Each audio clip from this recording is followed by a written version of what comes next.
Hello every one, എല്ലാവർക്കും എൻ്റെ മറ്റു വീഡിയോയിലേക്ക് സ്വാഗതം. അപ്പോൾ ഇന്ന് ഞാൻ കൊണ്ടുവന്നിരിക്കുന്നത് നമ്മളുടെ റോയൽ എൻഫീൽഡിൻ്റെ ഏറ്റവും പുതിയ ഹിമാലയൻ 450 ആണ്, അഥവാ ഓൾ ന്യൂ ഹിമാലയൻ എന്ന് വേണം പറയാനായിട്ട്. അപ്പോൾ ഈ വണ്ടി ജസ്റ്റ് നമ്മളൊരു വാക്ക് റൗണ്ടാണ് ഈ ഒരു വീഡിയോ ചെയ്യുന്നത്. അപ്പോൾ ഈ വണ്ടിയുടെ ലുക്സ് കാര്യങ്ങളെ തുടങ്ങുന്നതിന് മുമ്പ് തന്നെ നമ്മളെ പ്രീവിയസ് ഹിമാലയൻ ഓടിച്ചിട്ടുള്ളവർക്കറിയാം അതിൻ്റേതായ കൊച്ചു കുറവുകളൊക്കെ ഉണ്ടായിരുന്നു. ആൻഡ് കുറച്ച് ക്വാളിറ്റി ഇഷ്യൂസ് പോലെയൊക്കെ ഒരുപാട് കംപ്ലയിൻറ്റ്സ് കാര്യങ്ങളൊക്കെ നമ്മൾ പല യൂസേഴ്സിൻ്റെ ഭാഗത്ത് കേട്ടിട്ടുണ്ടായിരുന്നു. എന്നാൽ അതിൽ നിന്ന് സാധാരണ കമ്പനികൾ അപ്ഗ്രേഡ് ചെയ്യാമെന്ന് പറഞ്ഞാൽ ആ ഒരു മോഡലിൽ നിന്ന് തന്നെ ചെറിയ ഡിസൈൻ കാര്യങ്ങളൊക്കെ ചേഞ്ച് വരുത്തിയിട്ടാണ് അപ്ഗ്രേഡേഷൻ സാധാരണ കൊണ്ടുവരാറ്. പക്ഷേ ഇത്തവണ നമ്മുടെ റോയൽ എൻഫീൽഡ് കൊണ്ടുവന്നിരിക്കുന്ന അപ്ഗ്രേഡ് എന്ന് പറഞ്ഞാൽ ഇറ്റ്സ് എ മാസീവ് അപ്ഗ്രേഡ്. അതായത് ഡിസൈൻ വൈസ് ആയാലും എൻജിൻ വൈസ് ആയാലും എല്ലാ ആസ്പെക്റ്റ് എടുത്ത് നോക്കിയാലും മൊത്തത്തിൽ അവർ അപ്ഗ്രേഡ് ചെയ്ത് മാറ്റിയിട്ടുള്ളൊരു വണ്ടിയാണ് ഇപ്പോഴത്തെ നമ്മുടെ ഏറ്റവും പുതിയ ഹിമാലയൻ എന്ന് പറയുന്നത്.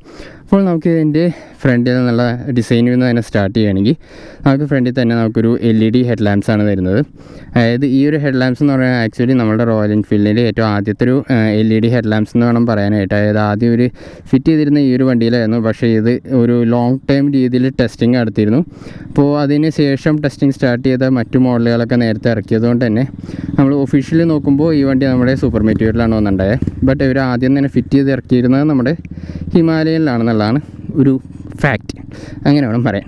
ഓക്കെ, അപ്പോൾ നമുക്ക് ഇങ്ങോട്ട് താഴത്തേക്ക് വരുമ്പോൾ നമ്മളൊരു അഡ്വഞ്ചർ ബൈക്കിൻ്റെ ആ ഒരു വരുന്ന രീതിയിൽ ഇവിടെ നമുക്കൊരു ബീക്ക് വരുന്നുണ്ട്. ഒരു ചെറിയൊരു ഫിലിംസിനെസ് ഉണ്ടാകും. നമുക്ക് ആ ഒരു ഇതിൻ്റെ പേർപ്പസും ആ രീതിയിൽ തന്നെയാണ് വരുന്നത്. ആൻഡ് സൈഡിലേക്ക് വരുകയാണെങ്കിൽ നമുക്കൊരു ഷോവയുടെ അപ്സൈഡ് ഡൗൺ ഫോർക്ക് വരുന്നുണ്ട്. ആൻഡ് ഇതും ഒരു ഒരു അത്ഭുതകരമായ കാര്യം തന്നെയാണ്. ആൻഡ് നമ്മളുടെ സൂപ്പർ മെറ്റീരിയലിൽ ഒരു അപ്സൈഡ് ഡൗൺ ഫോർക്ക് അവർ തന്നിട്ടുണ്ട്. ഇത് അത്യാവശ്യം ലോങ് ട്രാവൽ ഉള്ളതാണ്. അതായത് നമ്മളുടെ ഫ്രണ്ട് സസ്പെൻഷൻ എന്ന് പറയുന്നത് 200 mm ട്രാവലും റിയർ സസ്പെൻഷനും അതേപോലെ തന്നെ 200 mm ട്രാവലുള്ള സസ്പെൻഷനാണ് വരുന്നത്. അത്യാവശ്യം സോഫ്റ്റ് ആയിട്ടുള്ള സസ്പെൻഷനാണ്. ഞാനത് അധികം ഓടിച്ചു നോക്കിയില്ല. നമ്മൾ ഇരുന്ന് നോക്കുമ്പോഴത്തെ ആ ഒരു ഐഡിയ വെച്ചാണ് ഞാൻ ഇപ്പോൾ പറയുന്നത്. നമ്മളുടെ ഡീറ്റെയിൽഡ് ആയിട്ട് റിവ്യൂ വരുമ്പോൾ ഞാൻ പ്രോപ്പറായിട്ട് അതിൻ്റെ ഫീഡ്ബാക്ക് എങ്ങനെയാണെന്നുള്ള പറയാം. ആൻഡ് താഴേക്ക് വരുമ്പോൾ നമുക്കൊരു 90 സെഗ്മെൻറ്റ് ടയേഴ്സാണ് വരുന്നത്. അത്യാവശ്യം വലുപ്പമുള്ളൊരു 21 ഇഞ്ചിൻ്റെ ഒരു വീൽസാണ് വരുന്നത്. നല്ല വലുപ്പമുള്ളൊരു വീൽസാണ്. നോർമൽ നമ്മളെ ടയേഴ്സിൽ കാണുന്നത് ഏകദേശം 19 ഇഞ്ചിൻ്റെ ആണെങ്കിൽ നമുക്ക് ഇതിനകത്തേക്ക് വരുമ്പോൾ ഒരു 21 ഇഞ്ചിൻ്റെ ടയേഴ്സാണ്. അതായത് ഒരു പ്രോപ്പർ അഡ്വഞ്ചർ ബൈക്കിൻ്റെയൊക്കെ ഇത് തന്നെയാണ് ഇതിന് കൊണ്ടുവന്നിരിക്കുന്നത്. നമ്മളുടെ പ്രീവിയസ് ഹിമാലയനിലും സെയിം ടയർ സൈസൊക്കെ തന്നെ, അതായത് വീൽ സൈസാണ് നമുക്ക് കിട്ടിയിരുന്നത്. അത് തന്നെ അവരിവിടെയും കീപ്പ് ചെയ്തിട്ടുണ്ട്. ആൻഡ് ഈ ഒരു മോഡൽ എന്ന് പറയുന്നത് നമ്മുടെ ടോപ്പ് ആൻഡ് ഒരു കളർ വേരിയൻ്റ് എന്ന് പറയാം. അതായത് എല്ലാ മോഡലിലും എല്ലാ വേരിയൻസിലും സെയിം സ്പെക്ക് തന്നെയാണ് വരുന്നത്. അപ്പോൾ പ്രൈസ് ഡിഫറൻസ് കാര്യങ്ങളൊക്കെ വരുന്നത് ആ ഒരു കളർ ഡിഫറൻസിലാണ്. ഇതെന്ന് പറയുന്നത് ടോപ്പ് വരുന്നത്. അപ്പോൾ അതിനകത്ത് നമുക്ക് ആ ഒരു ക്രോം ഗോൾഡ് കളറിലുള്ളൊരു റിംസ് കാര്യങ്ങളൊക്കെ വരുന്നുണ്ട്. കറൻ്റ്ലി നമുക്ക് ഈ റിംസ് എന്ന് പറയുന്നത് ഒരു ട്യൂബ്ലെസ് അല്ല, ട്യൂബായിട്ട് തന്നെയാണ് വരുന്നത്. നമുക്ക് ട്യൂബ്ലെസ് ആയിട്ടുള്ള റിംസും വരുന്നുണ്ട്. ഇതേപോലെ തന്നെ ക്രോസ് പോക്ക് വീൽസ് നമുക്ക് ട്യൂബ്ലെസ് തന്നെ വരുന്നുണ്ട്. പക്ഷേ കറൻ്റ്ലി അത് സർട്ടിഫൈഡ് അല്ലാത്തതുകൊണ്ട് തന്നെ കമ്പനി ഇറക്കിയിട്ടില്ല. നമുക്ക് ഫ്യൂച്ചറിൽ സംഭവം കിട്ടുന്ന തന്നെ വിചാരിക്കാം. സർട്ടിഫൈ ആവുന്നതിനനുസരിച്ച് കമ്പനി തന്നെ പറയുന്നത് ഏകദേശം ഒരു 4-5 മന്ത്സിനകം ഒഫീഷ്യലി അവർ ഇറക്കും. ആ ഒരു ആക്സസറി ആയിട്ടാണോ അതല്ലെങ്കിൽ ഇതിൽ തന്നെ ബിൽറ്റിനായിട്ടൊരു വേരിയൻ്റ് ആയിട്ട് ഇറക്കുമോ എന്നുള്ളത് കണ്ടറിയണം. എക്സാക്ട്ലി നമുക്കിപ്പോൾ അറിയില്ല. ഇനി ഈ സൈഡിലേക്ക് വരുകയാണെങ്കിൽ നമുക്ക് ആ ഒരു ഇൻഡിക്കേറ്റേഴ്സ് കാണാം. ഈ വണ്ടിയിൽ കംപ്ലീറ്റ് കാര്യങ്ങൾ LED ലൈറ്റ്സ് തന്നെയാണ്. നമുക്ക് വേറെ സെപ്പറേറ്റ് ഹാലജൻ പരിപാടികളൊന്നും തന്നെ വരുന്നില്ല. ആൻഡ് നമ്മളുടെ റോയൽ എൻഫീൽഡിൻ്റെ പതിവ് വെച്ച് എനിക്കൊരു ഡിഫറൻസ് ഇതിനകത്ത് തോന്നിയത് വയറിങ് കാര്യങ്ങളെല്ലാം തന്നെ പ്രോപ്പറായിട്ട് അവർ സെറ്റ് ചെയ്തിട്ടുണ്ടെന്നുള്ള കണ്ടോ. എല്ലാം പ്രോപ്പറായിട്ട് അവർ സെറ്റ് ചെയ്ത് വെച്ചിട്ടുണ്ടെന്നുള്ള. ഓവർ എക്സ്പോസ്ഡ് ആയിട്ട് വയറിങ് കാര്യങ്ങളൊന്നും അധികം ഞാൻ കണ്ടില്ല ഈ വണ്ടിയിൽ. കുറേ നോക്കി എവിടെയും കണ്ടില്ല സംഭവമൊന്നും. ആൻഡ് നമുക്ക് ഇവിടേക്ക് വരുമ്പോൾ ആ ഒരു ഗ്രില്ല് കാര്യങ്ങൾ വരും. നമുക്ക് ഇവിടെയാണ് നമ്മുടെ ആ ഒരു ജെറി ക്യാൻ കാര്യങ്ങളൊക്കെ വയ്ക്കുന്നത്. ഈ ഒരു സംഭവം പ്ലാസ്റ്റിക് എലമെൻ്റാണ്. ബാക്കിയെല്ലാം തന്നെ നമുക്കൊരു സ്റ്റീൽ റോഡ് കാര്യങ്ങളാണ് വരുന്നത്. ഇവിടെ നമുക്ക് ഹുക്ക് ചെയ്യാൻ പാകത്തിനൊക്കെ ആയിട്ട് നമുക്ക് ഈ സംഭവം വരുന്നുണ്ട്. ഇത് കുറച്ചും കൂടി ഫോർവേഡ് സെറ്റ് ആയതുകൊണ്ട് എനിക്കൊരു പ്ലസ് പോയിൻറ്റ് തോന്നിയത് നമ്മൾ ഇരിക്കുമ്പോൾ ഈ ഒരു ഭാഗത്തേക്ക് നമ്മുടെ കാലിടിക്കില്ല. നമുക്കിവിടെ കാല് വയ്ക്കാനുള്ള സ്പേസ് അത്യാവശ്യം നല്ല പോലെ തന്നെ വരുന്നുണ്ട്. സോ നമുക്കിവിടെ കാലധികം ഇടിക്കില്ല. പിന്നെ മറ്റൊരു സംഭവം, ഈവൻ നമ്മളുടെ ഇപ്പോൾ നിങ്ങളൊരു നമ്മുടെ 24 റൈഡർ ആ ഒരു ചാനലിൽ പുള്ളിയുടെ വീഡിയോ കണ്ടിട്ടുണ്ടെങ്കിൽ അറിയാൻ പറ്റും. പുള്ളി ഒരു നമ്മുടെ മാർക്കറ്റിൽ പോയിട്ടൊരു ടെസ്റ്റ് നടത്തിയിരുന്നു. അതായത് മാർക്കറ്റിൽ കൂടെ ഇത് ഓടിക്കുമ്പോൾ എങ്ങനെയുണ്ടെന്ന് അറിയാനായിട്ട്. അപ്പോൾ അതിനകത്ത് പുള്ളി ചെയ്തത് നമ്മുടെ ഈ പോർഷനിലായിട്ട് കവർ കെട്ടി തൂക്കിയിട്ടാണ് ഓടിച്ചത്. അപ്പോൾ അതിനകത്ത് എനിക്കൊരു അഡ്വാൻറ്റേജ് തോന്നിയത്, നമ്മളിപ്പോൾ നോർമൽ വീൽസ് കാര്യങ്ങൾ നമ്മൾ നോർമൽ ബൈക്കൊക്കെ ആണെങ്കിൽ നമ്മൾ ഈ സൈഡിൽ വയ്ക്കുമ്പോൾ ഈ ഹാൻഡിലൊക്കെ വളയ്ക്കാൻ നേരത്ത് നമുക്ക് ഇടിക്കുന്നൊരു പ്രശ്നം വരുമായിരുന്നു. അതല്ലെങ്കിൽ നമ്മുടെ കാല് തട്ടുന്നൊരു ഇഷ്യൂ വരുമായിരുന്നു. ഇതിപ്പോൾ ഈ ഒരു പോർഷനിലായതുകൊണ്ട് തന്നെ നമുക്ക് ഇവിടെ എന്തെങ്കിലും തൂക്കിയാൽ തന്നെ നമുക്ക് യാതൊരു ഡിസ്റ്റർബൻസ് വരുന്നില്ല, ഹാൻഡിൽ തട്ടുന്ന ഇഷ്യൂ വരുന്നില്ല, കാരണം ഹാൻഡിൽ കാര്യങ്ങളൊക്കെ ഉള്ളിലേക്കായിട്ടാണ് വരുന്നത്. അപ്പോൾ അങ്ങനെ ഒരു പ്ലസ് പോയിൻറ്റ് കൂടി നമുക്ക് ഈ ഒരു ഡിസൈൻ കൊണ്ട് വരുന്നുണ്ട്. പിന്നെ നമുക്ക് ഈ ഒരു സൈഡിലേക്ക് വരുമ്പോൾ ഇവിടെ ഒന്ന് ഇരുന്നിട്ട് പറയാം. ഇനി നമുക്ക് ഈ ഒരു എഞ്ചിനെ പറ്റി പറയാം. അപ്പോൾ ഇതാണ് ഷെർപ്പ 450, അതായത് ഒരു നിക്ക് നെയിമുള്ളൊരു എഞ്ചിനാണ് ഇതെന്ന് പറയുന്നത്. നമ്മളുടെ റോയൽ എൻഫീൽഡ് പ്ലാറ്റ്ഫോമിലെ ഏറ്റവും ആദ്യത്തെ ലിക്വിഡ് കൂൾഡ് എഞ്ചിനാണ് ഈ ഒരു ഷെർപ്പ 450 എന്ന് പറയുന്നത്.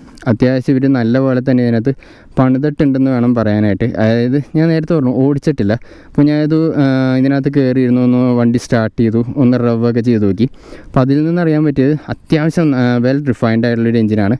എന്നാൽ 100% വൈബ്രേഷൻലെസ് ആണെന്ന് ഞാൻ പറയില്ല, ഒരു മിനിമൽ നമുക്കൊരു എന്താ പറയുക വണ്ടി ഓടിക്കണമെന്നുള്ളൊരു ഫീഡ്ബാക്ക് നമുക്ക് കിട്ടണമല്ലോ, ആ രീതിയിലുള്ളൊരിത് മാത്രമേ എനിക്ക് ഫോർ നൗ തോന്നിയുള്ളൂ. നമുക്കിനി ഓടിച്ച് നോക്കി ഹൈ റിവ്യൂ ചെയ്ത് നോക്കിയാൽ മാത്രമേ ബാക്കി കാര്യങ്ങൾ കൂടുതലും ഫർദർ എനിക്കറിയാൻ പറ്റുള്ളൂ. ഫോർ നൗ അത്യാവശ്യം നല്ല ഒരു എഞ്ചിനായിട്ട് എനിക്ക് കറൻ്റ് തോന്നുന്ന ആ ഒരു ത്രോട്ടിൽ ചെയ്യുമ്പോഴത്തെ ആ ഒരു ത്രോട്ടിൽ റെസ്പോൺസും കാര്യങ്ങളെല്ലാം അത്യാവശ്യം നല്ല വെൽ സെറ്റ് ചെയ്തിട്ടുള്ള രീതിക്കാണ് എനിക്കൊരു ഫീഡ്ബാക്ക് ഫോർ നൗ നമുക്കൊരു ഫസ്റ്റ് ഇംപ്രഷൻ എന്നുള്ള രീതിയിൽ നമുക്ക് തോന്നുന്നത്. ആൻഡ് ഈ ഒരു എഞ്ചിനെ പറ്റി പറയുകയാണെങ്കിൽ 450cc ഒരു 40 bhp അതേപോലെ 40 Nm ടോർക്കും പ്രൊവൈഡ് ചെയ്യുന്ന എഞ്ചിനാണ് ഈ ഒരു ഷെർപ്പ 450 എന്ന് പറയുന്നത്. അതായത് ഒന്നുകൂടി ഒരു ഐഡിയ കിട്ടാൻ പറയുകയാണെങ്കിൽ നമ്മളുടെ പ്രീവിയസ് ഹിമാലയൻ എന്ന് പറയുന്നത് അതിനകത്ത് 24 ഹോഴ്സ് പവറാണ് കിട്ടിയിരുന്നത്, bhp പവറാണ് കിട്ടിയിരുന്നത്. എന്നാൽ ഇതിനകത്തേക്ക് വരുമ്പോൾ 40 വരും. അതായത് അവിടെ നല്ലൊരു ഹൈക്ക് നമ്മുടെ പവർ റേഷ്യോയിൽ വരുന്നുണ്ട്. പിന്നെ നമ്മുടെ ടോർക്ക് കാര്യങ്ങളൊക്കെ ആണെങ്കിൽ മറ്റേതൊരു 32 Nm ടോർക്കായിരുന്നു, ഇങ്ങോട്ടായിരിക്കും അതും 40 ആയി മാറി. അപ്പോൾ രണ്ട് കാര്യങ്ങളിലും വളരെയധികം ഇമ്പ്രൂവ്മെൻറ്റ്സ് നമുക്ക് ആ ഒരു പവർ കാര്യങ്ങളിലൊക്കെ വരുന്നുണ്ട്. പിന്നെ നമുക്ക് ഇവിടേക്ക് വരികയാണെങ്കിൽ അവിടെ എക്സോസ്റ്റ് കാര്യങ്ങളൊക്കെ കാണാം. ഒരു അണ്ടർ വെല്ല് പോലെ വന്നിട്ട് അവിടെ നിന്ന് കണക്ട് ചെയ്തിട്ടാണ് അവിടെ എക്സോസ്റ്റ് ചെയ്യുന്നത്. എല്ലാ കാര്യങ്ങളും നല്ല അടിപൊളിയായിട്ട് അവർ ഡിസൈൻ ചെയ്തിട്ടുണ്ടെന്നുള്ളത് നിങ്ങളിപ്പോൾ ബാക്കിൽ നോക്കിയാൽ അറിയാൻ പറ്റും. വെൽ ഡിസൈനായിട്ട് വെച്ചാണ്, അതായത് ഒന്നും തന്നെ ഓവറായിട്ട് തള്ളി നിൽക്കുന്നില്ല, പ്രോപ്പറായിട്ട് തന്നെ ആ ഒരു ഇത് എക്സോസ്റ്റ് വെക്കുന്നുണ്ട്. പിന്നെ എക്സോസ്റ്റിൻ്റെ വണ്ണം കുറവാണെങ്കിലും സൗണ്ട് അടിപൊളിയാണ്, അത് ഞാൻ കേൾപ്പിച്ച് തരാം വൈകാതെ. ഇപ്പോൾ നമുക്ക് ഇവിടേക്ക് വരികയാണെങ്കിൽ നമുക്ക് ആ ഒരു ബ്രേക്ക് ലെവേഴ്സ് കാര്യങ്ങളൊക്കെ കാണാം. അത്യാവശ്യം അടിപൊളിയായിട്ട് തന്നെ ബ്രേക്ക് ലെവേഴ്സൊക്കെ സെറ്റ് ചെയ്തിട്ടുണ്ട്. ആൻഡ് ഇവിടെ ആയിട്ട് നമുക്ക് ആ ഒരു റബ്ബർ കുഷ്യനും കാര്യങ്ങളൊക്കെ ഉണ്ട്. ഇത് നമുക്ക് മാറ്റാൻ പറ്റും, ബട്ട് ഇതിവിടെ ആയിട്ടൊരു നട്ടും ബോൾട്ട് കാര്യങ്ങളുണ്ട്. അപ്പോൾ നമുക്കത് ഊരണം. മുന്നത്തേൻ്റെ എന്ന് പറഞ്ഞാൽ നമുക്ക് ഇങ്ങനെ ഊരി മാറ്റാം, ഇപ്പോൾ അത് പറ്റില്ല. നമുക്ക് ആ നട്ടും ബോൾട്ടൊക്കെ ഊരിയാൽ അത് ഊരി മാറ്റാൻ പറ്റുള്ളൂ. അതൊരു കണക്കിന് നല്ലതാണ്. അതായത് കയ്യിലിരിപ്പ് നല്ലതല്ലാത്തവന്മാർ ഈ വഴി കൂടെ പോകുമ്പോൾ ഇത് കണ്ടു കഴിഞ്ഞാൽ ഇഷ്ടപ്പെട്ട് കഴിഞ്ഞാൽ അങ്ങ് ഊരിക്കൊണ്ട് പോയി കഴിഞ്ഞാൽ തീർന്നു, പിന്നെ നമ്മൾ വേറെ തപ്പ നടക്കണം. അപ്പോൾ അതങ്ങനെ സെറ്റ് ചെയ്യുന്നത് അത്യാവശ്യം ഡീസൻറ്റ് പരിപാടിയായിട്ടാണ് എനിക്ക് തോന്നിയത്. ആൻഡ് ഇങ്ങോട്ടേക്ക് വരുമ്പോൾ നമുക്ക് ആ ഒരു ഫുഡ് പാക്ക് കാര്യങ്ങൾ, നമ്മുടെ പില്ലിനുള്ള ഫുഡ് പാക്ക് കാര്യങ്ങളൊക്കെ കാണാം. ഇനി സീറ്റിനെ പറ്റി പറയുകയാണെങ്കിൽ അത്യാവശ്യം നല്ല കുഷ്യൻ്റ് ആയിട്ടുള്ള സീറ്റാണ്. ഞാനിപ്പോൾ ഇങ്ങനെ ഞെക്കി നോക്കുമ്പോൾ മനസ്സിലാവും, ഇത് വേണ്ട, ഞാൻ ചുമ്മാ ഒരൊറ്റ വെല്ലോണ്ട് ഇങ്ങനെ കുത്തിക്കളിക്കണേ. അത്യാവശ്യം നല്ല കുഷ്യൻ്റെ ആയിട്ടുള്ള സീറ്റ്സാണ് ഫ്രണ്ടിലും ബാക്കിലും വരുന്നത്. പില്ലിയൻ സീറ്റിൻ്റെ കംഫർട്ട് എങ്ങനെയാണെന്ന് ഇരുന്ന് നോക്കിയിട്ടില്ല, അത് നമ്മളുടെ ഡീറ്റെയിൽ ആയിട്ടുള്ള റൈഡ് റിവ്യൂവിൽ ഞാൻ കൃത്യമായിട്ട് പറയാം. ഫോർ നൗ നമ്മളുടെ ഈ ഒരു സീറ്റിൻ്റെ നോർമൽ കുഷ്യനും കാര്യങ്ങളൊക്കെ വെച്ച് അത്യാവശ്യം സാറ്റിസ്ഫൈയിങ് ആയിട്ടാണ് തോന്നിയത്. ആൻഡ് നമുക്ക് ഈ ഒരു സെഗ്മെൻറ്റിൽ ഇല്ലാത്തൊരു മറ്റൊരു സവിശേഷത എന്ന് പറയുന്നത് ഈ ഒരു സീറ്റ് നമുക്ക് അഡ്ജസ്റ്റ് ചെയ്യാൻ പറ്റും. അതായത് ഈ ഒരു റൈഡർ സീറ്റ് നമുക്ക് അഡ്ജസ്റ്റ് ചെയ്യാൻ പറ്റും. അതായത് ഇതിവിടെ ആയിട്ട് നമുക്കൊരു കീ വരുന്നുണ്ട്. അപ്പോൾ ആ കീ ഒന്ന് തുറന്നു കഴിഞ്ഞാൽ നമ്മുടെ റിയർ സീറ്റ് പൊക്കാൻ പറ്റും. ഇവിടെ ഇരിക്കട്ടെ. ആൻഡ് ദെൻ നമുക്ക് ഈ ഒരു സീറ്റ് പൊക്കിക്കഴിഞ്ഞാൽ ഈ രണ്ട് കോയിലിംഗ് കഷ്ണങ്ങളുണ്ട്. ഇപ്പോൾ ഈ ഒരു സെറ്റിങ്സ് എന്ന് പറയുന്നത് ഈ വണ്ടിയുടെ കറൻ്റ്ലി ഒരു സ്റ്റോക്ക് ആയിട്ടുള്ളൊരു സീറ്റ് ഹൈറ്റ് എന്ന് പറയുന്നത് 825 mm ആണ്. നമുക്ക് ആ ഒരു 825 mm എന്ന് പറഞ്ഞ സീറ്റ് ഹൈറ്റ് നമുക്ക് ഇതിങ്ങനെ പൊക്കിയിട്ട് ഇവിടെ വച്ച് കഴിഞ്ഞാൽ സംഭവത്തിൻ്റെ ഇപ്പോഴത്തെ സീറ്റ് ഹൈറ്റ് എന്ന് പറയുന്നത്, ഒരു മിനിറ്റ്, ഇപ്പോഴത്തെ സീറ്റ് ഹൈറ്റ് എന്ന് പറയുന്നത് 845 മാറും. അതായത് നമ്മുടെ ഹൈറ്റ് ഇഷ്യൂ കാര്യങ്ങളൊക്കെ ഉള്ളവരെ സംബന്ധിച്ച് അത് വളരെ ഹെൽപ്ഫുള്ളായിട്ടുള്ളൊരു കാര്യമാണ്. ഈ ഒരു സീറ്റ് ഹൈറ്റ് നമുക്കിങ്ങനെ അഡ്ജസ്റ്റ് ചെയ്യാമെന്ന് പറയുന്നത്. ഇതാ ഇപ്പോൾ നോക്കുമ്പോൾ നമുക്ക് ആ ഒരു 845 ആവും. അത്യാവശ്യം നല്ല പ്രോപ്പറായിട്ടുള്ള സീറ്റ് ഹൈറ്റ്, അതായത് ഇപ്പോൾ ഒരു 6 അടി കൂടുതൽ ഉയരമുള്ളവർക്കും ഈ ഒരു സീറ്റ് ഹൈറ്റ് ഹെൽപ്ഫുള്ളാണ്.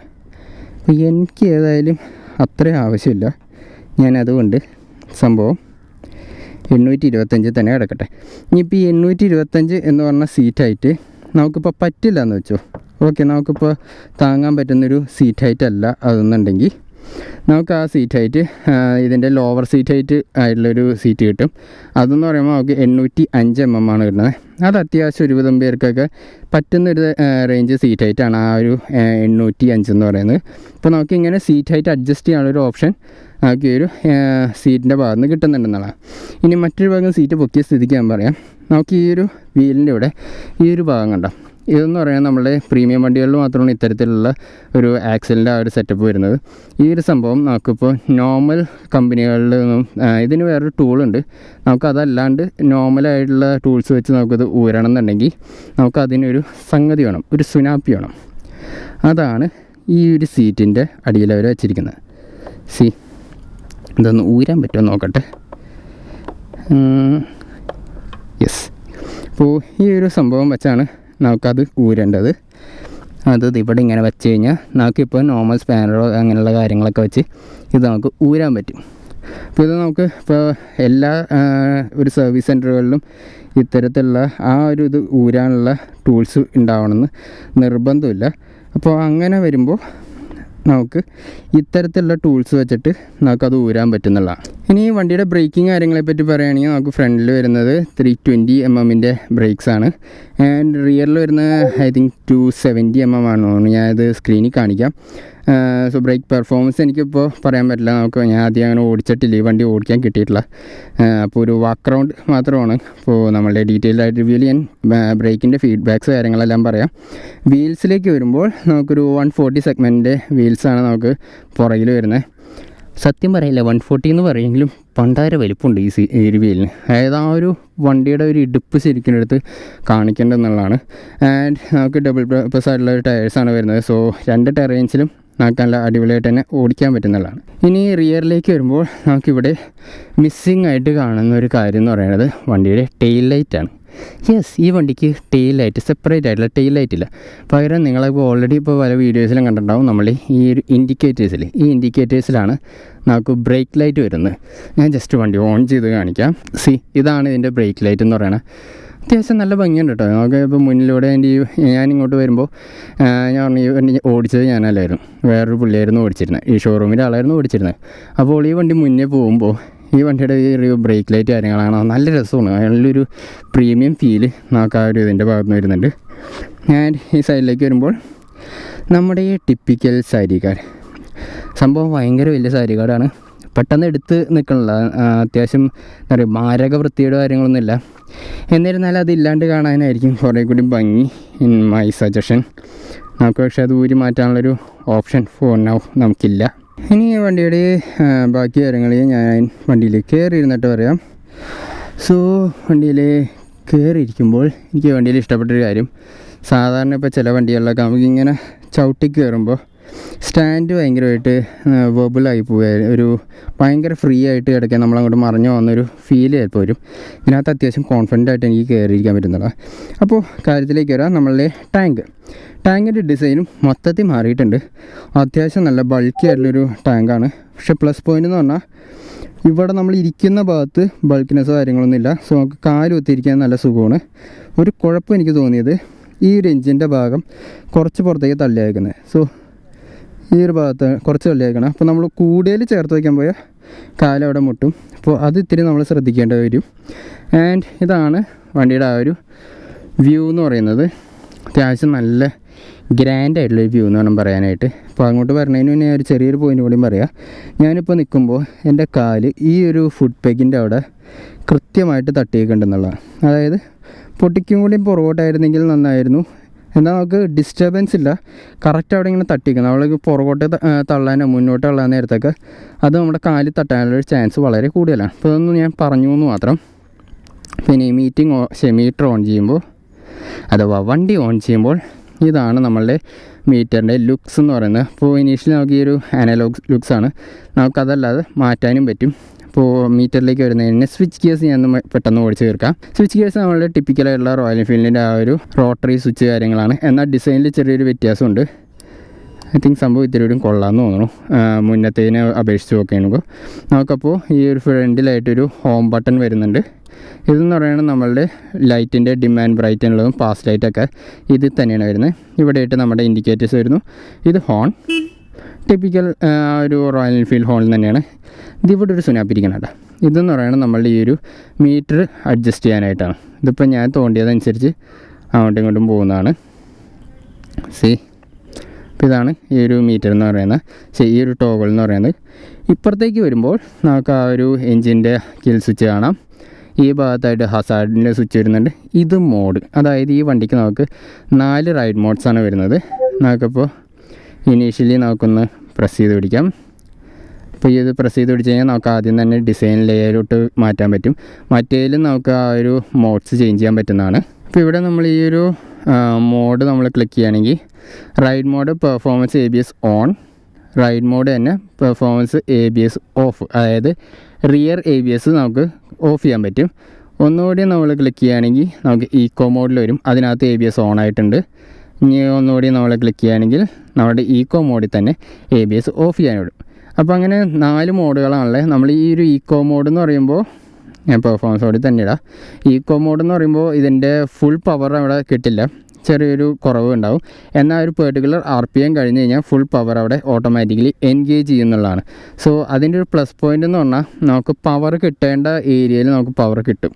അതായത് ലാഗോ കാര്യങ്ങളോ നമ്മൾ ഈ മോഡ് മാറ്റിയാൽ മാത്രമേ ആ ഒരു ഫുൾ പവർ കിട്ടൂ എന്ന ഇഷ്യൂ ഇല്ല. പക്ഷേ അത് അത്യാവശ്യം പീക്കായിട്ടുള്ളൊരു RPMലേക്ക് വരുമ്പോഴാണ് ഈക്കോ മോഡിൽ നമുക്ക് ഫുൾ പവർ വരുന്നത്. അതല്ലെന്നാണെങ്കിൽ നമുക്കൊരു പെർട്ടിക്കുലർ എമൗണ്ട് ഓഫ് പവേഴ്സ് മാത്രമാണ് നമുക്ക് ഈക്കോ മോഡിൽ വരുന്നത്. ഇനി നമുക്ക് ഈ ഒരു മീറ്ററിൽ തന്നെ കുറേ കാര്യങ്ങൾ നമുക്ക് കവർ ചെയ്യാൻ പറ്റുന്നതാണ്. ഇനി നമുക്ക് ഈ ഒരു ടോഗിൾ സ്വിച്ച് എന്ന് കൺട്രോൾ ചെയ്യുകയാണെങ്കിൽ നമുക്ക് വാർണിംഗ് കാര്യങ്ങളൊക്കെ കിട്ടും, അലേർട്ട് കാര്യങ്ങൾ കിട്ടും. ഇപ്പോൾ ട്രിപ്പ് 2-ലുള്ള ഡീറ്റെയിൽസ്, അതായത് എത്ര കിലോമീറ്റർ ഓടി, കിലോമീറ്റർ പെർ ലിറ്റർ, അതേപോലെ കിലോമീറ്റർ പെർ അവർ, നമുക്ക് എത്ര ആവറേജ് കാണിക്കും, അതേപോലെ തന്നെ ടൈം എത്ര നേരം നമ്മൾ ഓടിച്ചു എന്നുള്ളത് കാണിക്കും.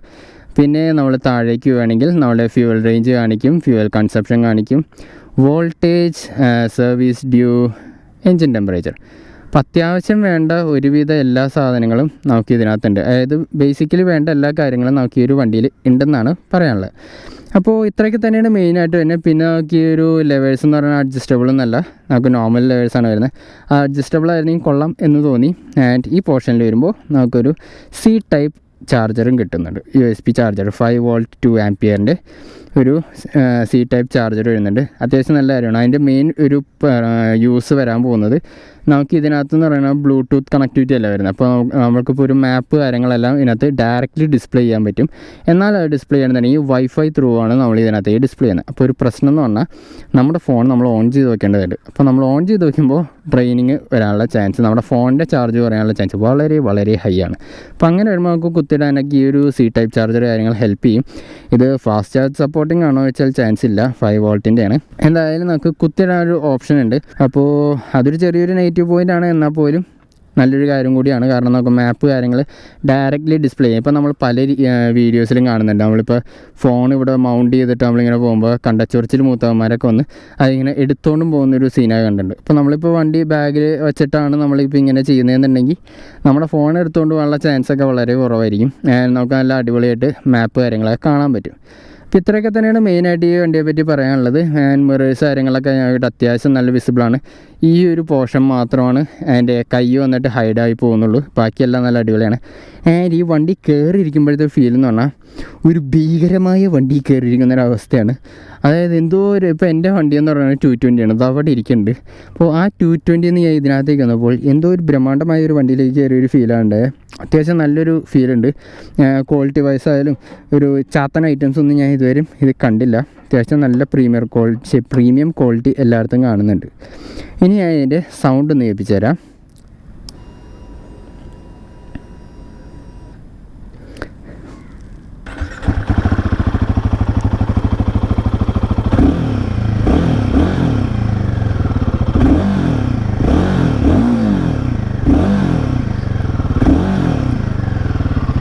അത്യാവശ്യം നല്ല വിസിലിങ്ങും കാര്യങ്ങളോട് കൂടിയിട്ടുള്ള സൗണ്ടാണ്. ആൻഡ് ഈ ഒരു റബ് ചെയ്യുമ്പോൾ എനിക്ക് ഈ ഒരു പോർഷനിൽ ചെറിയൊരു വൈബ്രേഷൻ അടിക്കുന്നുണ്ട്. ഈ ഭാഗത്തായിട്ടാണ് എനിക്ക് ആ ഒരു വൈബ്രേഷൻ ചെറുതായിട്ടാണ്, അതായത് ഞാൻ ഈ ഒരു ഹൈ റിവ്യൂ രീതിയിലേക്ക് ചെയ്യുമ്പോഴാണ് ആ ഒരു ഇത് വരുന്നത്. ആൻഡ് നിങ്ങൾ ഈ സൗണ്ടിൻ്റെ സമയത്ത് ഒരു കാര്യം ശ്രദ്ധിച്ചോന്ന് അറിയില്ല, ഈ ഒരു ഭാഗത്ത് നിന്നൊരു ഗ്രണ്ട് പോലെ ഉണ്ട്. അതെന്താണെന്ന് പറഞ്ഞാൽ നമ്മുടെ ഈ ഒരു വണ്ടിയുടെ സീറ്റായിട്ടും അതേപോലെ തന്നെ ആ ഒരു ഗ്രൗണ്ട് ക്ലിയറൻസ് കാര്യങ്ങളെല്ലാം തന്നെ ഒരു ബാലൻസ് ചെയ്യിക്കാനായിട്ട് ഇവർ ഇതിൻ്റെ എയർ ഫിൽറ്റർ ഈ ഒരു ടാങ്കിൻ്റെ താഴെ കൊണ്ടുവന്ന് വെച്ചു. അതായത് നമ്മൾ പ്രീമിയം വണ്ടികളിൽ മാത്രം കാണുന്നൊരു സെറ്റപ്പാണ് ഈ ഒരു ടാങ്കിന് കീഴിലായിട്ട് ആ ഒരു നമ്മുടെ എയർ ഫിൽറ്റർ കാര്യങ്ങൾ വയ്ക്കുകയെന്ന് പറയുന്നത്. അപ്പോൾ അതിൻ്റെ ഒരു മെയിൻ ഗുണം എന്ന് പറഞ്ഞാൽ നമുക്ക് ഈ ഒരു ഭാഗത്ത് നിന്ന് എയർ ഇൻടേക്ക് ഡയറക്റ്റ്ലി കിട്ടും. അപ്പോൾ ആ രീതിക്ക് നമുക്ക് കുറച്ചും കൂടി നല്ല പ്രോപ്പറായിട്ടുള്ളൊരു റെസ്പോൺസ് കാര്യങ്ങളായി കിട്ടാൻ ഹെൽപ്പ് ചെയ്യും. ആൻഡ് അതുകൊണ്ട് തന്നെ ഗുണം ചെയ്തത്, ഞാൻ ഈ വണ്ടിയിൽ നിന്ന് ഇറങ്ങാം. യെസ്.